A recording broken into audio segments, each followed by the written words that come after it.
जय श्री जगन्नाथ। गोटे कथा को आपण माने टिके मन ध्यान दे शुणु। इम्पोर्टान्स माने गुरुत्व गुरुत्व गोटे छोट कथा नुहे, अत्यंत मूल्यवान बर्तमान समाज पाई। तेबे आपण जदि काहाकू अधिका गुरुत्व दौसंती तेबे सबल चिंता करंतु से लोक आपण को गुरुत्व देउछन। तो यार कहिबार प्रकृत अर्थ होची किछि लोक देखाणिया गुरुत्व थाए। आपण को प्रथमरु बहुत निजर करिथांती, आपण पाई बहुत गुरुत्व देइथांती, आपण को बहुत सम्मान देइथांती, आपण को पाई सब किछि करिदे बोली कहिथांती। एटा केवल मेजॉरिटी लोकंकर लोक देखाणिया थाए। माने आपण को मोटिवेशन करिया पाई एटा गोटे होची भल वे, माने भल रास्ता। तेबे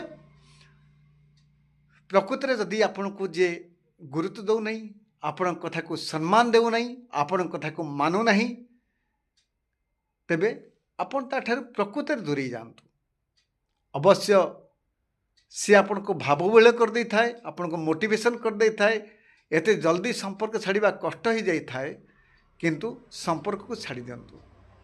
कारण जे आपण साकरे अन्याय अनीति अनटन मिथ्या आपण पाई माने आपण को भावबेल कर देउथिबो, किंतु आपण को सठिक समय आपण साथ दो नथिबो, से भली व्यक्ति विशेष ठारू आपण दूरी जातु। देखिए आपणकर निश्चित रूपे मंगल हबो।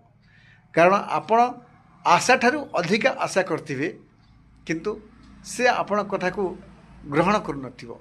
आपण केबे चिंता करछंती? एमती किछि लोक भी अछंती। उदाहरण दे कहूछि, आपण तांको प्रथमे कॉल करू नथिबे, प्रथमे नुआ नुआ मिसला बेले सी आपण तो एते कॉल करथिबे, एते कथा होथिबे, आपण को व्हाट्सएप मेसेज करथिबे, आपण वीडियो कॉलिंग करथिबे, आपण सहित सुसंपर्क रखथिबे, आपण सहित भल कथाता होथिबे। आपणकर रोग जतले बढ़ी जीवो, सी तापरे आस्ते आस्ते आपण ठारू डिस्टेंस मेंटेन करिवे, दूरत्व मेंटेन करिवे, कथा हेबेनी। आपण सहित तो माने अवॉइड करिवे, आपण को देखि चाहिँ रहिया पई से माने पूरा अवॉइड करिवे। काहे जानचंती? कारण से माने उड़ा चढ़ई, पुरुष होंतु कि नारी होंतु, से माने तांको बसा फिक्सुल बसा गोटे थाए। सी आज ए डाले बसी जाउछन तो काली से डाले बसी जिवे। आज एठी भल कथा ताई जिवे तो काली तांको छाड़ी कि अन्य का संग भल कथा ताई जिवे। खाली मोटिवेशन करिवे। आउ ये कथा कोनोसी खराब उद्देश्य नुहे। बर्तमान जो पीढ़ी हूँ कि जेको व्यक्ति विशेष हूँ यहाँ बुझा दरकार। कारण सब बेले आपण मैंने एते माने हृदय खोला हो जातु ना। ये समाज रे ए कलिजुगे जो माने सत् मार्ग रे अति निजर बोली भाविबे, प्रथमे तांकु अन्य लोक मैंने धोखा देवे। तेबे किछि भाबंतु नाही, किछि मनरे दुख करंतु नाही। से भगवान को शरण रे शरणार्थी ही जातु। देखिए सब ठीक करदेवे।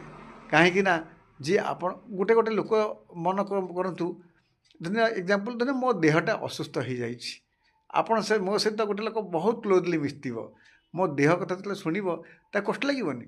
लोकटा देह खराब हो जाइए, किंतु किसी लोक भी थांती आपण सहित अति मिसता, कांदी पकाती, सब करती, किंतु समय तले माने आपण संपर्क तले लंगरी हो आपणकर जेड़ा बड़ बेमारी होता किसी इफेक्ट पड़ो ना।